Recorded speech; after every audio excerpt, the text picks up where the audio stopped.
E se a nossa mente funcionasse como uma espécie de rádio, hein? Capaz de sintonizar diferentes realidades? Pois essa é a premissa fascinante do livro Nos Domínios da Mediunidade, que a gente vai analisar aqui. A obra propõe um modelo bem sistemático para a gente poder entender a comunicação espiritual. Olha, o ponto de partida do livro é, no mínimo, surpreendente. Ele não começa falando de espíritos ou de sessões mediúnicas, não. O começo de tudo é na ciência. Vamos voltar um pouco no tempo, para o finalzinho do século XIX. Naquela época, o mundo parecia bem sólido, sabe? Bem previsível. Aí, de repente, cientistas como Crookes, Rontgen, o casal Curie, eles começam a descobrir um monte de coisa nova. Raios invisíveis, energia atômica. De uma hora para outra, ficou claro que o mundo material era muito mais complexo e misterioso do que qualquer um imaginava. É exatamente aí que o livro faz uma ponte genial.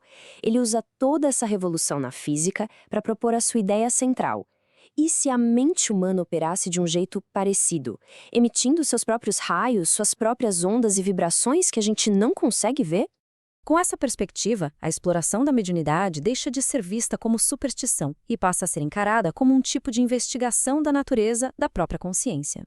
Ok, então se a mente é um transmissor, a pergunta óbvia é: como é que ela se conecta com outras mentes, sejam de pessoas vivas ou não? Para explicar isso, o livro apresenta um conceito que é a chave de tudo. Esse conceito é a sintonia. É bem simples de entender se a gente voltar para a analogia do rádio. A gente só consegue ouvir a estação que transmite na frequência em que o nosso aparelho está sintonizado. Com a mente, a ideia é a mesma. Isso leva a uma conclusão bem direta, né? A qualidade dos nossos pensamentos, a tal frequência em que a gente vibra, é o que vai determinar a natureza da companhia espiritual que atraímos. Para reforçar essa ideia, a obra usa outra analogia muito poderosa, a da mente como um espelho. Para a gente poder refletir beleza e luz, primeiro a gente tem que ter beleza e luz dentro da gente. Simples assim. Bom, e agora a coisa fica ainda mais interessante. O livro para de falar de teoria e nos convida a entrar, de fato, em uma sessão mediúnica para a gente ver todos esses princípios funcionando na prática. Lá, os guias espirituais usam um aparelho descrito como psicoscópio. Pensa nele como, sei lá, uma ressonância magnética da alma, um aparelho capaz de ler a assinatura de energia, o estado moral de cada pessoa ali presente.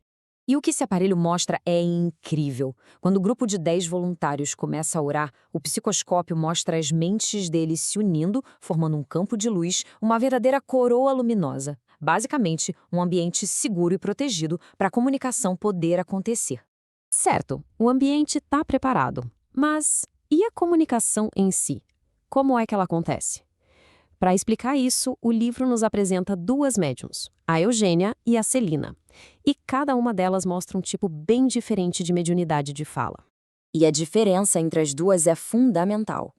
A Eugênia é um exemplo da mediunidade consciente.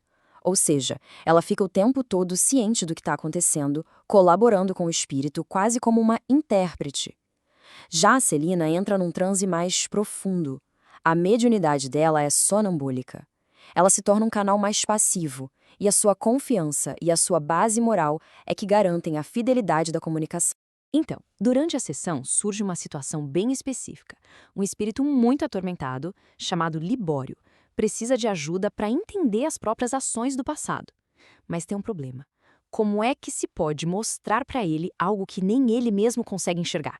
A solução é fascinante. Os guias usam outra ferramenta espiritual, o condensador ectoplásmico. Ele funciona como um projetor mental. Ele usa a energia do próprio grupo para criar uma espécie de tela e projetar nela as imagens que estão trancadas na mente do próprio Libório.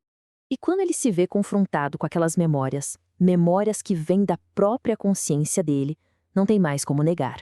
Libório desaba. É nesse momento que ele finalmente entende a situação em que se encontra e se abre para poder receber ajuda. Essa experiência toda com o Libório nos leva, então, à conclusão fundamental do livro. A ideia de que a mediunidade é muito mais do que apenas fenômenos ou a comunicação com espíritos. Na verdade, os fenômenos são secundários. O verdadeiro propósito, segundo o texto, é a oportunidade de servir ao próximo de forma desinteressada e, com isso, buscar o próprio aprimoramento moral. Isso quer dizer que o instrumento mais valioso não é a habilidade psíquica em si, mas o caráter do médium. A gente volta para aquela analogia do espelho, né? Quanto mais limpo e polido for o espelho da mente, mais pura e fiel vai ser a mensagem que ele consegue refletir. E essa citação resume tudo de forma poderosa. A responsabilidade é de cada um. Não adianta só ter o rádio, é fundamental saber em qual estação a gente vai sintonizar. No final das contas, o livro desloca o foco do esotérico, do fenômeno, e traz a questão para um campo profundamente pessoal. A obra nos deixa com uma reflexão.